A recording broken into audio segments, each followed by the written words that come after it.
ఇప్పుడే ఎన్గోల్డ్ బయర్స్ కి కాల్ చేయండి. మీ తాకట్టు బంగారం కష్టాలకి గుడ్ బై చెప్పండి. నమస్తే, వెల్కమ్ టు ఐ డ్రీమ్. నేను వలి. మంత్రి కొండా సురేఖ తన పదవికి రాజీనామా చేయబోతున్నారా? కాంగ్రెస్ పార్టీకి మంత్రి పదవి కూడా రాజీనామా చేసే ఉద్దేశంతోనే ఉన్నారా? ప్రస్తుతం పరిణామాలు అలాగే ఉన్నాయంటే అవుననే సమాధానం వస్తోంది. ఎందుకంటే ఆమెకి ప్రస్తుతం చాలా ప్రతికూలమైనటువంటి పరిస్థితులు కనిపిస్తున్నాయి కాంగ్రెస్ పార్టీలో. ఎప్పుడైతే ఆమె కూతురు వ్యాఖ్యలు చేసిందో, కొండా సురేఖ కూతురు సుష్మితా పటేల్ ముఖ్యమంత్రి రేవంత్ రెడ్డిని ఉద్దేశించి కళ్ళు నెత్తికెక్కాయా అని మాట్లాడటం, ముఖ్యమంత్రి రేవంత్ రెడ్డి ఈ వ్యాఖ్యల పట్ల చాలా సీరియస్గా ఉంటాం, ఢిల్లీలో సిడబ్ల్యూసీ మీటింగ్లో పాల్గొన్నటువంటి బట్టి విక్రమార్క పిసిసి అధ్యక్షుడు మహేష్ కుమార్ గౌడ్తో చర్చలు జరిపిన తర్వాత, మిగతా మంత్రులతో మాట్లాడిన తర్వాత కూడా, హైకమాండ్ దృష్టికి ఈ విషయం తీసుకెళ్లిన తర్వాత కూడా హైకమాండ్ చాలా సానుకూలంగా అంటే రేవంత్ రెడ్డికి అనుకూలంగానే మీరు చర్యలు తీసుకోవాలంటే తీసుకోవచ్చు, ఇలాంటి వ్యాఖ్యల్ని పార్టీ అసలు సమర్థించదు అని చెప్పి రేవంత్ రెడ్డికి అనుకూలంగానే హైకమాండ్ కూడా ఉన్నట్టుగా సమాచారం వస్తుంది.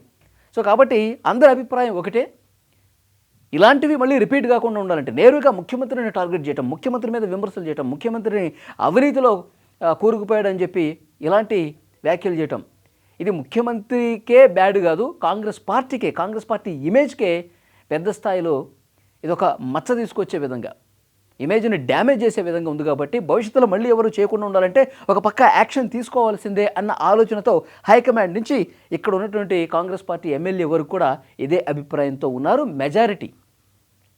కాబట్టి పరిస్థితులు అలా ఉన్నాయి కాబట్టి పార్టీ సస్పెండ్ చేసే బదులు ముందే రాజీనామా చేసేస్తే అయిపోతుంది కదా. ముందే కాంగ్రెస్ పార్టీకి మంత్రి పదవికి రాజీనామా చేసేస్తే అయిపోతుంది కన్నా ఆ ఆలోచనతోనే, ఆ మైండ్ సెట్తోనే కొండా సురేఖ ఉన్నట్టుగా సోషల్ మీడియాలో ప్రచారం అయితే నడుస్తోంది. ఎందుకంటే కొండా సుష్మిత ఇంకా దానికే కట్టుబడి ఉన్నారు. నేను రేవంత్ రెడ్డికే వ్యతిరేకం, రేవంత్ రెడ్డి వ్యవహార శైలిని ప్రశ్నిస్తున్నా, కాంగ్రెస్ పార్టీ అంటే నాకు గౌరవం ఉంది, సోనియా గాంధీ, రాహుల్ గాంధీ అంటే నాకు నమ్మకం ఉంది, అభిమానం ఉంది, కాంగ్రెస్ పార్టీ మీద అభిమానం ఉంది అని చెబుతున్నప్పటికీ రేవంత్ రెడ్డిని అంత తీవ్ర స్థాయిలో, అంత తీవ్ర పదజాలంతో మాట్లాడటం అనేది, ఎందుకంటే పార్టీకి కూడా బ్యాడ్ అవుతున్నటువంటి సిచ్యువేషన్ ఉంది. ఈరోజు కేవలం షోకాజ్ నోటీసులు ఇచ్చేసి ఏదో వాళ్ళు ఏదో వివరణ చెప్తే దానికి ఓకే అనేసి ఇలా ఎప్పట్లాగా రెగ్యులర్ మోడ్లోనే ఉంటే భవిష్యత్తులో ఇలాంటి వాళ్ళు ఇంకా 10 మంది తయారవుతారు, ఆ 10 మంది కాస్త 30 మంది అవుతారు. కాంగ్రెస్ పార్టీని ప్రజల్లో చులకన చేసే పరిస్థితి ఉంటుంది, ముఖ్యమంత్రి ఇమేజ్ని పూర్తిగా డ్యామేజ్ చేసే పరిస్థితి ఉంటుంది, ఆఖరికి పార్టీకే నష్టం కలుగుతుంది. ఈ నష్టం నివారించాలి అంటే ఇప్పుడే దీనికి ఎండ్ కార్డు వేయాలి అన్న ఆలోచనతో ముఖ్యమంత్రి రేవంత్ రెడ్డి ఉన్నారు అని చాలా సీరియస్గా ఈ వ్యవహారం మీద ఉన్నారు. అందుకే ఇవాళ 20 మంది కాంగ్రెస్ పార్టీకి సంబంధించిన ఎమ్మెల్యేలు, ఎమ్మెల్సీలు సిఎల్పిలో మీటింగ్ పెట్టి మరి కూడా ప్రెస్ మీట్ పెట్టి చెప్పారు, కొండా సురేఖ కూతురు చేసినటువంటి వ్యాఖ్యల్ని సమర్థిస్తున్నారు, అందుకే కూతురు వ్యాఖ్యల్ని ఎక్కడా కూడా ఖండించలేదు. ఈమెకి ఇచ్చినటువంటి షోకాసు నోటీసులో రిప్లై ఏమి ఇచ్చారు? కూతురు అంటే నాకేంటి సంబంధం, కూతురు రేవంత్ రెడ్డిని వ్యతిరేకించింది, కళ్ళు నెత్తికెక్కాయని మాట్లాడింది, పార్టీ లైన్ దాటింది. సో కూతురు కదా అన్నది, ఆమెకి షోకాజ్ నోటీస్ ఇవ్వండి, ఆమె రిప్లై తీసుకోండి. నేనెందుకు రిప్లై ఇవ్వాలి? నాకెందుకు షోకాజ్ నోటీస్ ఇచ్చారు? నాకేం సంబంధం? ఆమె ఏదో మాట్లాడితే నేను ఎట్లా బాధ్యురాలను అవుతానని చెప్పి కొండా సురేఖ మాట్లాడిన పరిస్థితుంది. కానీ ఇవాళ ప్రెస్ మీట్లో ఆ ఎమ్మెల్యేలు, ఎమ్మెల్సీలు కూడా ఒకటే ప్రశ్నిస్తూ ఉన్నారు, మరి కూతురు మాట్లాడింది తప్పు అయితే నా కూతురు సుష్మిత మాట్లాడింది 100% తప్పు మాట్లాడింది, రేవంత్ రెడ్డి గారిని అట్లా అనకుండా ఉండాల్సింది, నేను క్షమాపణ చెప్తున్నాను, నేను ఆ వ్యాఖ్యల్ని వెనక్కి తీసుకుంటున్నాను, మా కూతురు చేసినటువంటి వ్యాఖ్యల్ని తీవ్రంగా ఖండిస్తున్నాను అని ఎందుకు మాట్లాడలేదు కొండా సురేఖ? ఇది కదా మాట్లాడాల్సింది. ఒకవైపు కాంగ్రెస్ పార్టీలో ఉంటూ, ఒకవైపు మంత్రి పదవిని అనుభవిస్తూ, మళ్ళీ రివర్స్లో కాంగ్రెస్ పార్టీని దూషించడం, ముఖ్యమంత్రి రేవంత్ రెడ్డిని దూషించడం, ఇది ఎక్కడి పరిస్థితి అని చెప్పి మాట్లాడుతూ ఉన్నారు. సో ముఖ్యమంత్రి రేవంత్ రెడ్డి గారిని భవిష్యత్తులో ఎవరైనా సరే వ్యతిరేకంగా మాట్లాడాలన్నా, రేవంత్ రెడ్డిని గురించి వ్యతిరేక ప్రచారం చేయాలన్నా, కాంగ్రెస్ పార్టీ మీద సొంత పార్టీలోనే ఉంటూ ఈ విధంగా వ్యాఖ్య చేయాలన్నా భయపడే విధంగా యాక్షన్ తీసుకోవాలి. అందరిలో ఒక క్రమశిక్షణ ఉండాలి అంటే తప్పకుండా చర్యలు తీసుకోవాల్సినటువంటి అవసరం ఉందని చెప్పి అధిష్టానానికి నేరుగా పార్టీకి సంబంధించిన ఎమ్మెల్యేలు ఎమ్మెల్సీలు ఈరోజు మాట్లాడిన పరిస్థితి. ఇది కూడా ఒక ప్లాన్ ప్రకారమే జరుగుతుంది. ఎందుకంటే అధిష్టానం మీద ఒత్తిడి తేవటం ఒకటి, సో రేవంత్ రెడ్డి తన అనుచరులతో కలిసి ఈ ప్లాన్ అంతా నడిపిస్తున్నట్టుగానే కనిపిస్తుంది. ఎందుకనంటే మనకు తెలుసు పోచారం శ్రీనివాసరెడ్డి అంతకుముందు ఏం మాట్లాడారు, రాజగోపాల్ రెడ్డి ఏం మాట్లాడారో మనకు తెలుసు. ముఖ్యంగా అవినీతిని ప్రశ్నిస్తూ ఉన్నాడు. కాంగ్రెస్ పార్టీలో అసలు తెలంగాణ ఉద్యమంతో సంబంధం లేని వాళ్ళు, అసలు కాంగ్రెస్ పార్టీయే కాని వాళ్ళు కూడా ఇప్పుడు తెలంగాణను ఏలుతున్నారు, మరోవైపు అవినీతి కూడా చేస్తూ ఉన్నారని చెప్పి ఆయన మాట్లాడారు. సో ఇలాంటి గొంతులు పెరుగుతూ పోతా ఉన్నాయి. మొన్న చిన్నారెడ్డి మాట్లాడాడు. ఇట్లా వరుసగా ఒకళ్ళ తర్వాత ఒకళ్ళు ఈ విధంగా విమర్శలు చేసుకుంటూ పోతే పార్టీ డ్యామేజ్ అయిపోతే వచ్చే ఎన్నికల్లో గెలిచే పరిస్థితి ఉంటుందా? మనల్ని మనమే చిన్నగా చేసుకుంటున్నాం, మనల్ని మనమే పూర్తిగా అవమానపరుచుకుంటున్నాం. ఇంకా మనకి ఎక్కడ ఇమేజ్ ఉంటుంది? అవతల పార్టీ వాళ్ళు ఎలాగో మనల్ని తిడుతూ ఉంటారు. వాళ్ళకి మనం ఎందుకు ఆయుధం అవ్వాలి? మనలో ఉంటున్నటువంటి వాళ్ళే వాళ్ళకి ఆయుధాలు ఇస్తున్నాం కదా, మనల్ని మనమే దాడి చేసుకుంటూ తక్కువ చేసుకుంటున్నాం కదా. సో ఇలాంటి పరిస్థితి మారాలంటే తప్పకుండా యాక్షన్ తీసుకోవాలి అని చెప్పి ఒక చర్చ బలంగా వినిపిస్తుంది. హైకమాండ్ దృష్టి కూడా తీసుకెళ్ళి బలంగా ఒక ఒత్తిడి తీసుకొచ్చే ప్రయత్నం జరుగుతుంది.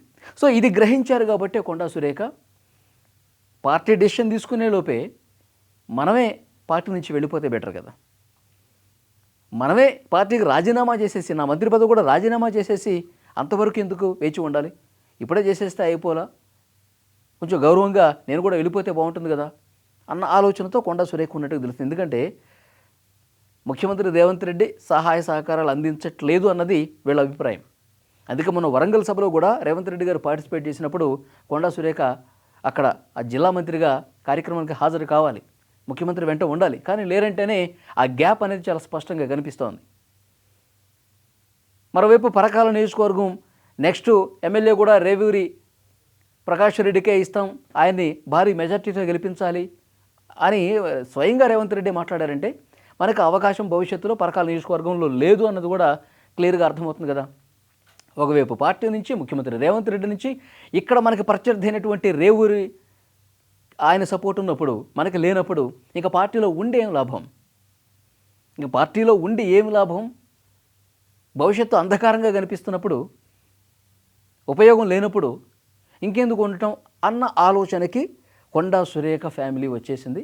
ఇక రేపు మాపు రాజీనామా చేసే పరిస్థితే కనిపిస్తుంది. ఆ సంకేతాలు కనిపించినాయి కాబట్టి వాళ్ళ 20 మంది ఎమ్మెల్యేలు ఎమ్మెల్సీలు కలిసి ఆమెకి వ్యతిరేకంగా మాట్లాడటం, హైకమాండ్ మీద ఒత్తిడి పెంచే విధంగా చర్యలు తీసుకోవాల్సిందే అని చెప్పి డిమాండ్ చేయడం జరిగిపోయినటువంటి సిచ్యువేషన్ ఉంది. సో రేవంత్ రెడ్డి గారు వస్తున్నారు.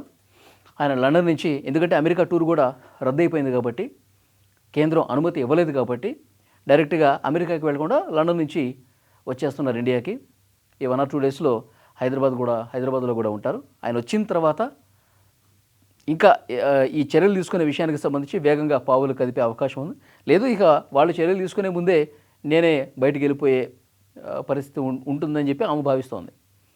వాళ్ళు చర్యలు తీసుకునే లోపే నేనే రాజీనామా చేసి వెళ్ళిపోతే బెటర్ కదా. కానీ కొంతమంది మిగతా సీనియర్ నాయకులు కొంతమంది ఉన్నారు, కొండా సురేఖకి సపోర్ట్ చేసేవాళ్ళు. సరే ఏదో తెలిసి తెలియక చిన్నపిల్ల ఏదో మాట్లాడింది, ఆమెను కంట్రోల్ చేయాలి, ఈసారి ఒక్కసారి వదిలేస్తున్నామని చెప్పి ఒక ఛాన్స్ ఇవ్వండి. ఎందుకంటే ముందు నుంచి కాంగ్రెస్ పార్టీలో చాలా కాలం పాటు ఉన్నటువంటి సొంత పార్టీ నాయకురాలు ఆమె.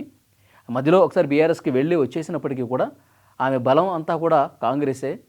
సో అలాంటి కోర్ కాంగ్రెస్ పార్టీ నాయకురాల్ని అంత ఈజీగా మనం వదులుకోవద్దు అన్న భావన కూడా కొంతమంది కాంగ్రెస్ పార్టీ సీనియర్ నేతల నుంచి వస్తుంది. కొంత సపోర్ట్ అటు నుంచి కూడా ఉంది, కానీ బహిరంగంగా ఎక్కడ మాట్లాడట్లేదు. కానీ ఏదేమైనా అధిష్టానం కూడా సీరియస్గా ఉంది కాబట్టి చర్యలు తీసుకునే అవకాశమే కనిపిస్తోంది. మరి కొండా సురేఖ ఏం ఆలోచిస్తారు?